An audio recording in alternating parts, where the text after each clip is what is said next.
इस वीडियो में आज हम राजाओं के बारे में बताने वाले हैं। जी हाँ, उन राजाओं के बारे में जिनको कबीर परमेश्वर मिले थे।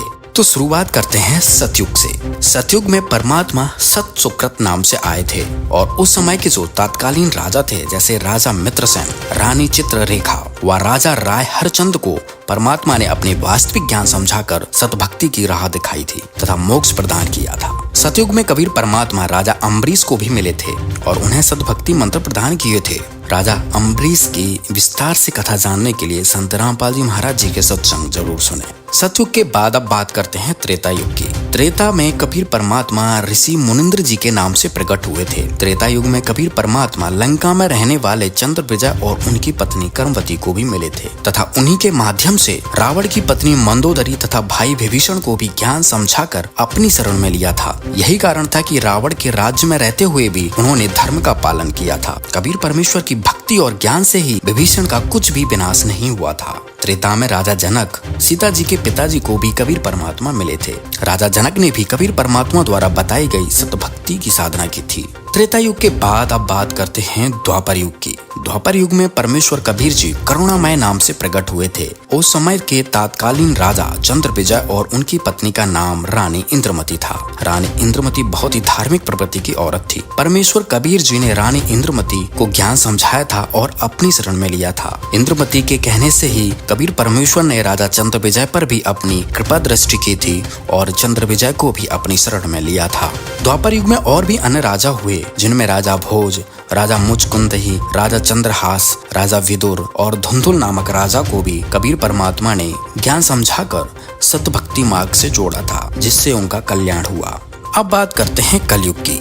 आज से लगभग 600 साल पहले कबीर परमात्मा विक्रय संवत 1455 जेठ मास की पूर्णमासी के दिन काशी शहर में लहरतारा तालाब में अवतरित हुए थे और काशी नगर के नीरुनीमा नामक निसंतान दंपति को मिले थे। उस समय कबीर परमात्मा 120 वर्ष पृथ्वी लोक पर रहकर गए और उस दौरान उन्होंने बहुत सारी अनहोनी लीलाएं की और कबीर परमेश्वर के द्वारा किए गए चमत्कारों को देखकर तथा सख्त भक्ति से हुए अनेकों लाभों को देखकर उस समय कबीर परमात्मा के 64 लाख शिष्य हुए थे।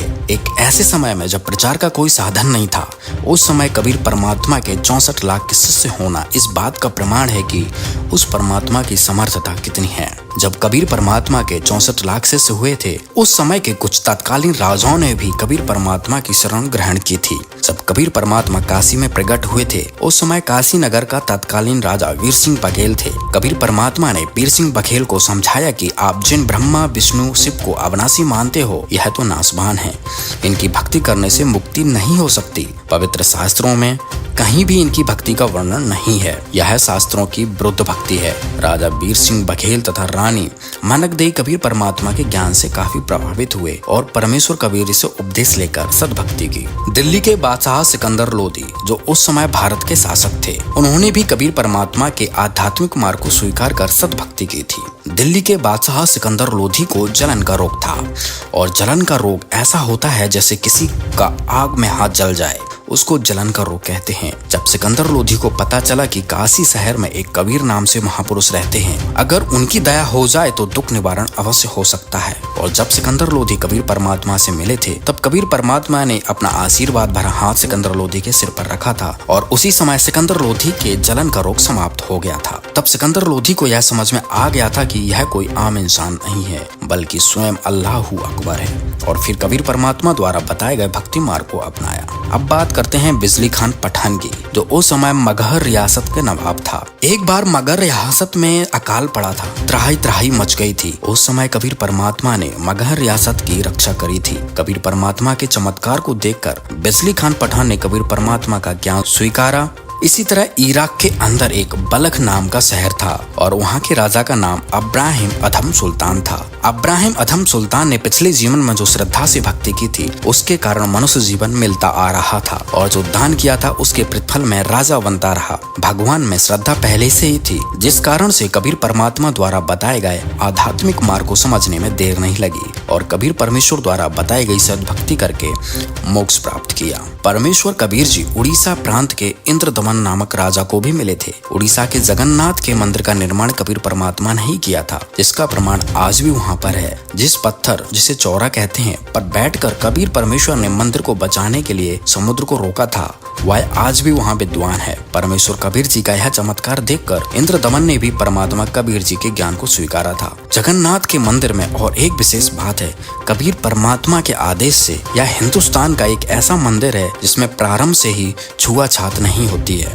जालंधर नगर के राजा भोपाल को भी कबीर परमात्मा मिले थे। कबीर परमेश्वर जी ने संत गरीबदास जी को बताया था, जो संत गरीबदास जी ने अपनी अमृतवाणी में लिखा है।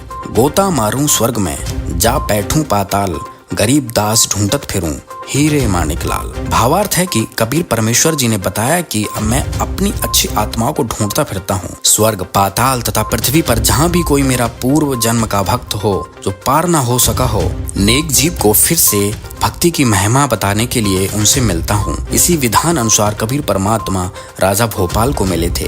राजा भोपाल को अपने वास्तविक ज्ञान से परिचित करवाया और सतलोक लेकर गए, जिससे राजा बहुत प्रभावित हुआ था और राजा ने अपनी 9 रानियों तथा 50 पुत्रों तथा एक पुत्री को परमात्मा के सतलोक का आंखों देखा विवरण सुनाया। परिवार के सर्व सदस्यों ने परमेश्वर कबीर जी से नाम लिया और अपना मोक्ष करवाया। राजस्थान के नागौर शहर के राजपूत राजा पीपा ठाकुर ने भी परमात्मा कबीर जी के आध्यात्मिक ज्ञान से प्रभावित होकर भक्ति मार्ग को अपनाया था। कलयुग में कबीर परमात्मा वाजिद नाम के मुसलमान राजा को भी मिले थे और अपने तत्व ज्ञान से परिचित करवाकर सद्भक्ति की राह दिखाई थी। और भी अन्य राजा हुए जो कबीर परमात्मा के तत्व ज्ञान से प्रभावित हुए और कबीर परमात्मा जी द्वारा बताई गई भक्ति राह अपनाई, जिनमें नौशेर खान पठान, राजा अमर सिंह, राजा जगजीवन, राजा वीर सिंह व राजा कनक सिंह भी हैं। तो दोस्तों, आज आपको पता लग ही गया हो कि पूर्ण परमात्मा कबीर साहब जी कैसे हर युग में अपनी पूर्ण आत्माओं को मिलते हैं और अपना तत्व ज्ञान समझाते हैं। पूर्ण परमात्मा कबीर साहब जी हमारे पिता हैं, जो हर युग में प्रकट होकर हमें भक्ति की राह दिखाते हैं, ताकि हम वापस उस सुखदायी लोक सतलोक में जा सकें,